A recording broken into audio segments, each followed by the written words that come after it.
What's up, guys? Welcome back to the channel once again. Thank you guys so much for watching the last video.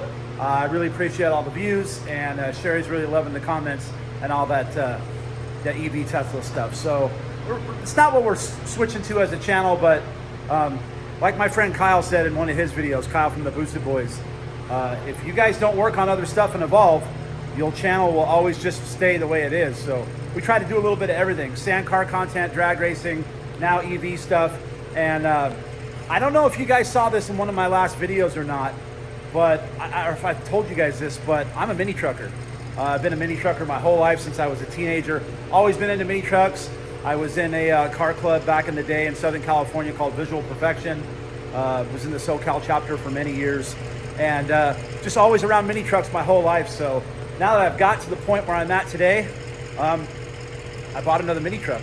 So we're gonna go over here and check it out real quick, guys. I'm gonna show it to you, and then you can see the shop's empty. I got a bed for it. I'm gonna tell you guys the story about that, which is trippy as can be, because I bought the truck with no bed. But I wanna walk over here, show you guys the truck, and then we're gonna use the lift to put the bed on it. Hey guys, I just wanted to jump in here real quick and remind you that you can jump on to theduneaddict.com right now and get yourself some merch. We've got hats, shirts, hoodies, t-shirts, and air fresheners in stock and ready to ship right now. So once again, guys, that's theduneaddict.com. Now let's get back to the video. Okay, guys, well, hiding over here on the side of my shop, I've had it put away for a couple months now, is this truck. So let's turn this around and give you guys a look at it. That is my 86-7 Mazda Extra Cab. It's got a sliding rag top, shaved door handles. All the interior is ripped out of it right now, but I do have all the stuff for it. When I brought the truck home, Brianna helped me pressure wash it all out, and she kind of took claim to it, but I don't know if she's going to want to do this or not. I'm going to go ahead and start putting it together. But as you guys can see, I bought it without a bed. There was no bed on this truck. So I got a bed. I'm going to show you guys that in a minute. It was really, really trippy how that came about. But anyhow, guys, it's got a triangulated 4-link on it. It's already bagged. This thing lays like it's low. The front, someone took all the shocks off of it and used it for something other. They took the front shocks off. The rear ones were there. The mounts look a little janky. You know, everything just needs a little cleaning up and touch up on this thing. So that's what I'm going to do. I'm going to update the air ride system to something more current and new. I'm going to get rid of all those valves, and we're going to go to a smaller airline because I don't need this thing to hop or jump around. It just needs to go up and down. So yeah, guys, here's my Mazda. So started asking around a lot of friends for a bed, because I was looking for a bed. It had to be for a extra cab.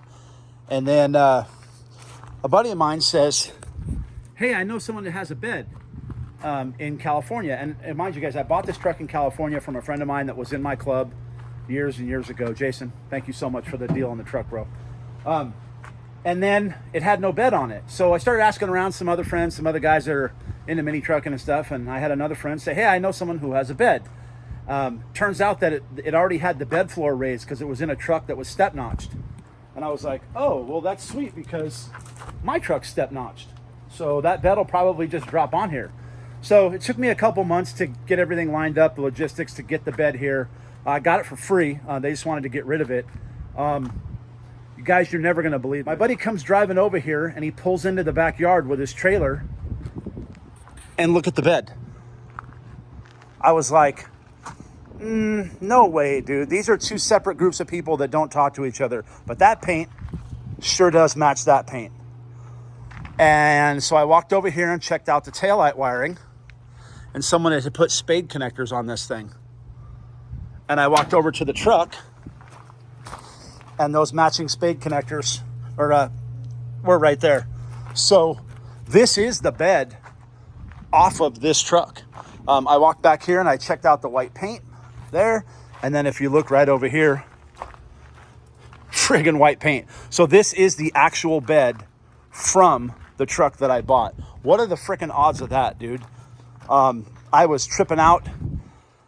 So I guess I don't have to paint it. Well, it's going to get painted or wrapped or something. This bed is not in the greatest shape. It's got a ton of Bondo in it, funky taillights, but they do make a complete rear tailgate delete sheet metal for this that I could weld in. I can cut all that Bondo out of there.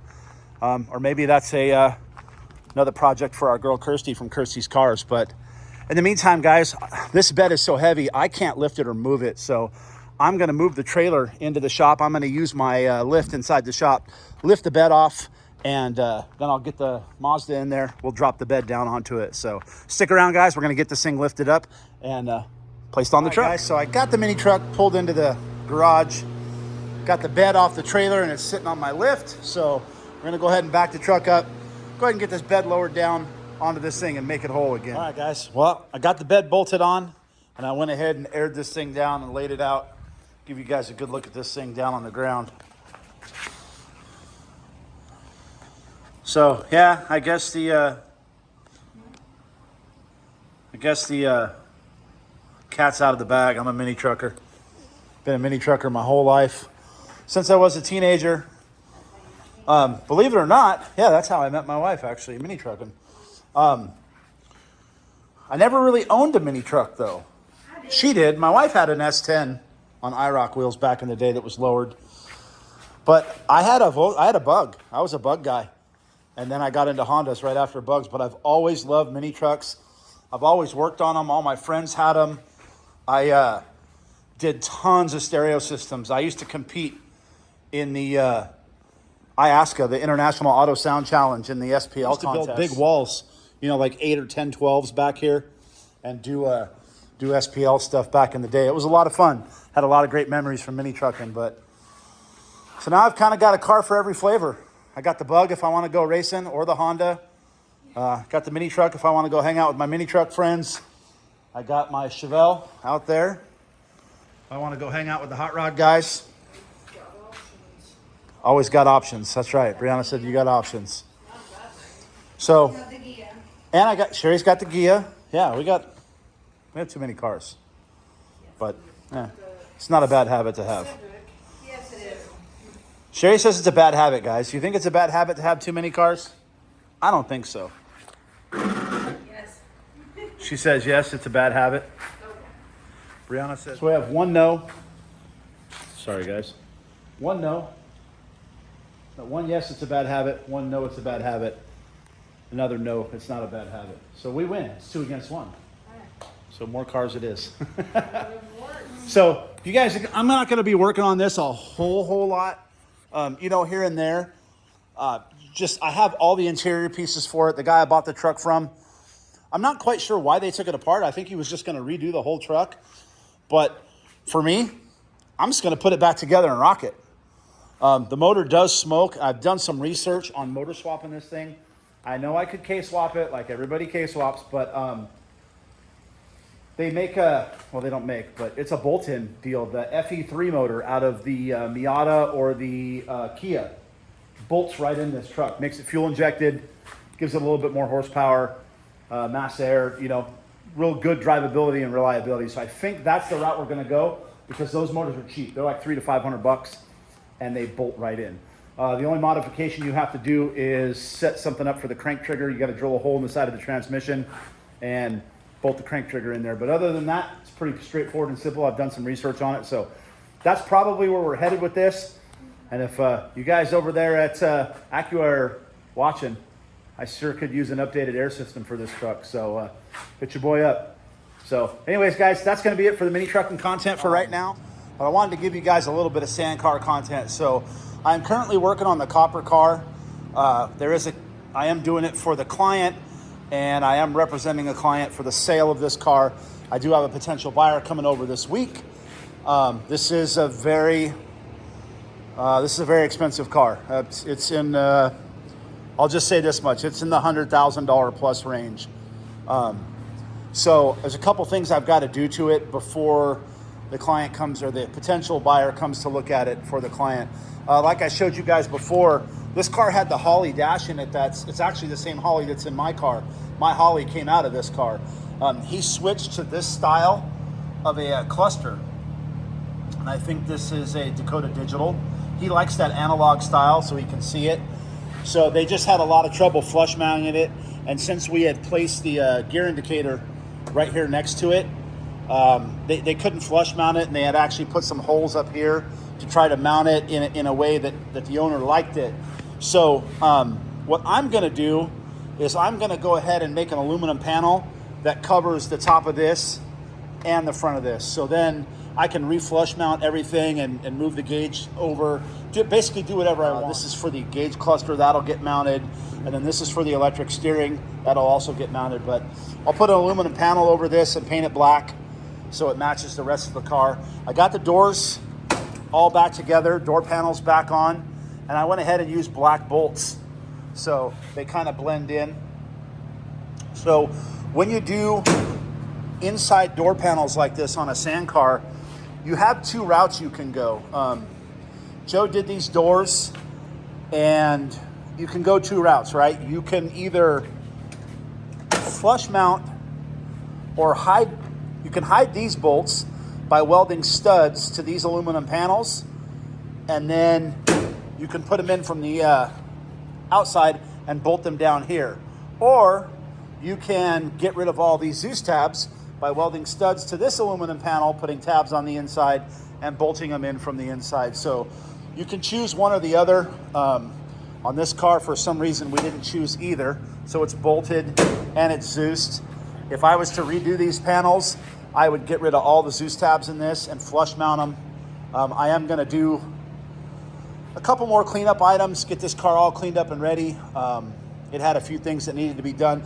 And by needed to be done, I mean flush mounting this cluster and just tidying up a couple wiring things, wiping the car down, cleaning it all up, and getting it ready for the potential buyer. So that's it for now, guys. Bringing you a little bit of sand car content. I am working on this car this week, so I'll bring as much as I can this week while I'm working on it. I've got a new set of headlights on the way. The old ones broke. That's kind of a trip because I've had the same original headlights in my car for, I don't know, 10 years. They're actually, let me show them to you. They're over here.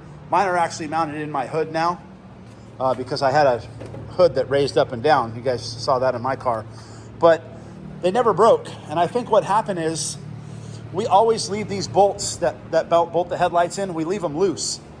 And I think the owner of the car, when he picked it up, saw the loose bolts and thought that they were loose, and he over-tightened them, and it just causes too much vibration and they broke. So I got a new set on the way, no big deal. We'll get them bolted in the way they're supposed to be done on a sand limo, and this thing will be ready for the potential client or potential new owner for my client. So that's what I'm working on this week, guys. I'm gonna bring you as much as I can, bring you along with me for the ride, and then we'll take this thing for a little rip around the block with you guys. This is a 750 plus horsepower supercharged LT4. I believe this is one of maybe 2 or 3 sand cars out right now that has this motor. I don't know if we were the first, but I know we're pretty darn close to it. I haven't seen any others out in Glamis yet. There might be a couple. I don't want to say we were the first ones to do it, but there's actually another sand limo over at the big shop right now that we're doing another one in. So we have another client that's getting this motor. This is a factory crate motor that came from GM Performance. And this motor came with a 3-year warranty. And they were like, we don't care what you put it in. You can put it in a monster truck for all we care. It's a crate motor with a 3-year warranty. So we thought that was pretty cool. There are some modifications that you have to do to this motor to make it work in a sand car. We ditched the high pressure system. Let me show you that. That's on this side. So there's a block off here for it. So all that stuff's blocked off. Who makes that? Hawks Performance or Hawks Motorsports. They make that. Standard oil filter. Got rid of the high pressure fuel. Got rid of the dry sump system and switched it back to wet. So a couple little modifications, like I said, you got to make. On this side, we weld up the pan. And yeah, guys, this thing freaking rips.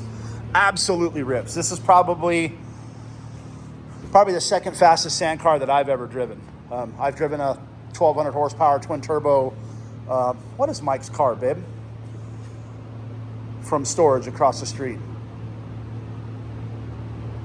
It's a Buckshot. It's an X5. No, his wasn't twin turbo. It was supercharged, like 1100. And then I drove Ricky Bobby's car too. This is pretty equivalent to Ricky Bobby's car, about the same horsepower. So, so yeah, guys, like I said, this is what I'm working on this week. So thought I'd just bring you a quick little update of what I got going on, and I'll bring you along as I get the headlights in and get everything else done and ready for the potential new owner of this car. If you guys are wondering specs, like I showed you, it's a supercharged LT4, stock motor with a smaller pulley. It's got a party pulley on it, and then it's S4D. This is pretty much the baddest transmission that Weddle/Mindiola makes. This got the big ring and pinion. This is the bad boy. 934 CVs, 934 midboards, Gear 1 6-piston calipers, sway bar. When it comes to San Lamo, guys, this is pretty much the best of the best. This is a 4130 chromoly chassis, fully TIG welded. Joe makes another car that's a little bit beefier than this one called the Crusader. It's got box style front arms, same style chassis, a little different front suspension, and a little bit beefier car, but I think he's only made maybe 6 or 7 of those. Dr. Parker owns one of them, so he owns that sand truck as well. It had a starting issue. This starter just needs a relay put on it, so that you'd hit the switch, and it just wasn't enough juice getting back here to the starter solenoid. So I'm gonna go ahead and throw a relay in here real quick so it'll start up every time. And then still, guys, just moving forward with a bunch of cleanup work on this thing. It's really, really nice car. Just needs a little bit of cleanup from the, I guess I kind of call it shakedown runs, right? The car's been shook down like 3 times, rattled a bunch of bolts loose, and, you know, we kind of find the little things that are wrong with it. And then I originally was just going to clean this car up, get it ready for the original owner, and then he's decided to move on and sell it. So I've got a potential buyer, like I said earlier, coming Friday to take a look at it. So I got to get it all cleaned up and finished. I'll be flush mounting the cluster tomorrow. In the meantime, like I said, I'm getting that relay wired up. We'll get this whole thing cleaned out, wiped down, looking fresh and clean and ready for the customer. But like I said, guys, it's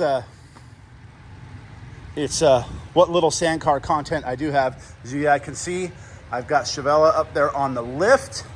She's getting ready to undergo a little bit of surgery. I was having some transmission slipping issues, and I really think it's just related to the OEM ECU that I'm using. I'm gonna go ahead and switch this to a Holley Terminator, and I thought the transmission was making a bunch of noise. It sounded like a box of rocks in here, because you know these 4L60Es are not that great. Turns out what it was is my exhaust flanges, whoop, look at that, came apart. This thing was rattling around, and that was all the noise I was hearing. I've also got to do something about my trans cooler here. I don't think this is enough room to draw air in. I need to move it down a little bit lower, but this car does lay pretty low. I don't want it to drag, but it looks like I need to get some longer bolts and set this down at a better angle, or possibly even move it up to the front here somewhere.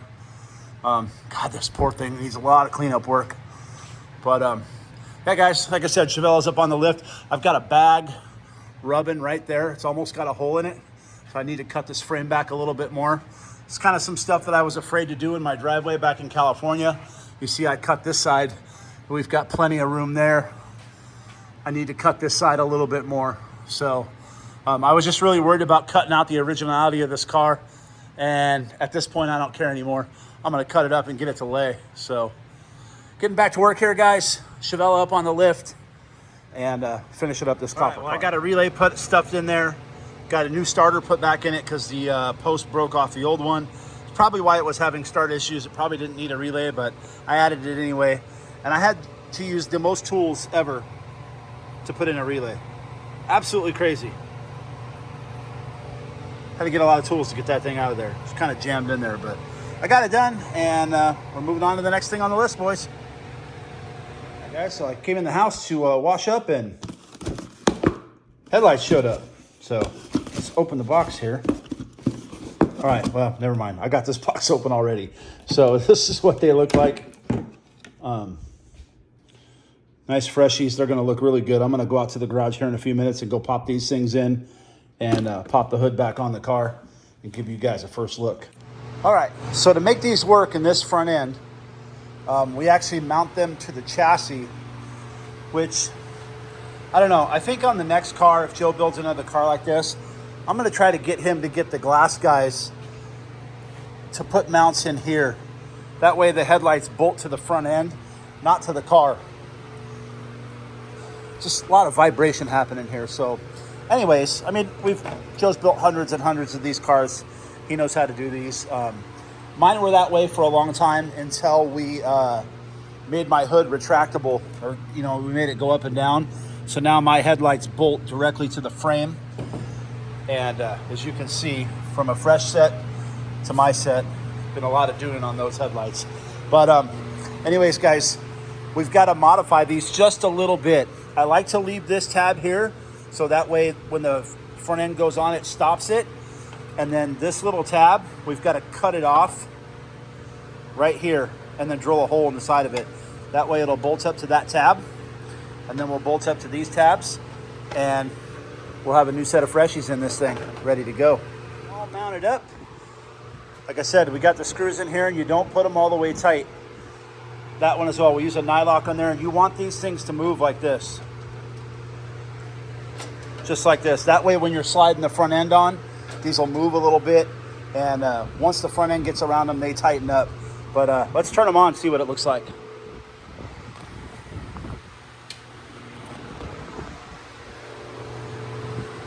Oh yeah, those black housings look sick. All right, I can't wait. I got to pop the front end on and see it again. Hang on, check that out with the freshies in there.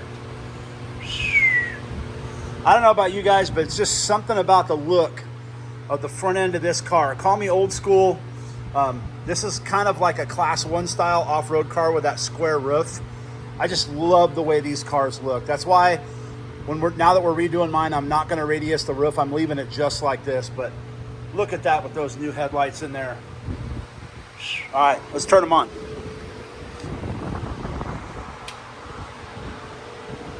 Woo, look at that. God, that thing looks friggin' mean. Absolutely mean. All right, I got to turn all the lights on.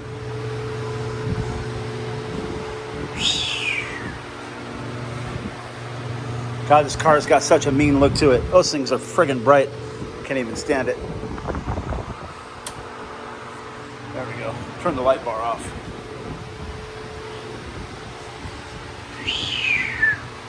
Man, this thing looks sick. I love it. God, I can't stop looking at that, guys. It looks so friggin' sick.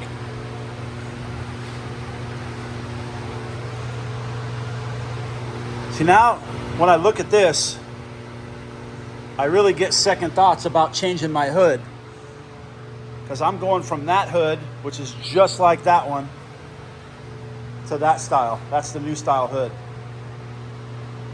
I don't know, guys. You guys drop a comment down below. Tell me what you think. Should I stick with my old San Limo hood or update it to the new one? Because, I don't know, guys. Once my car is painted, that just looks so freaking good. I love how those headlights look. And the other thing, guys, my car is registered street legal, and these lights, they're DOT. Right there. So that is a DOT legal light. There is a gray area because it is a marker light, but when I did Rocky Mountain Race Week and I drove at night, I have these on my car that are clear. I use those as the headlights, and then these are my turn signals. Now you turn these on. I put HIDs in here so it looked like they were headlights, and then I had fog lights, and then these worked as my turn signals. So I don't know, man.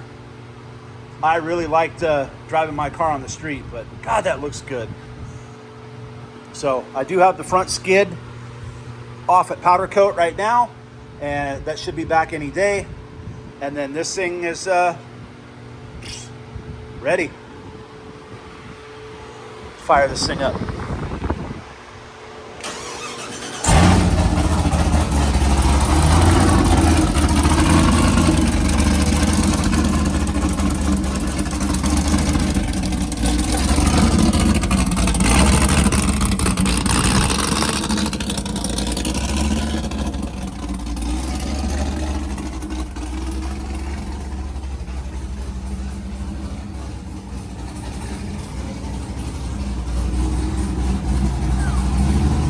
Man, that motor's crackly, guys.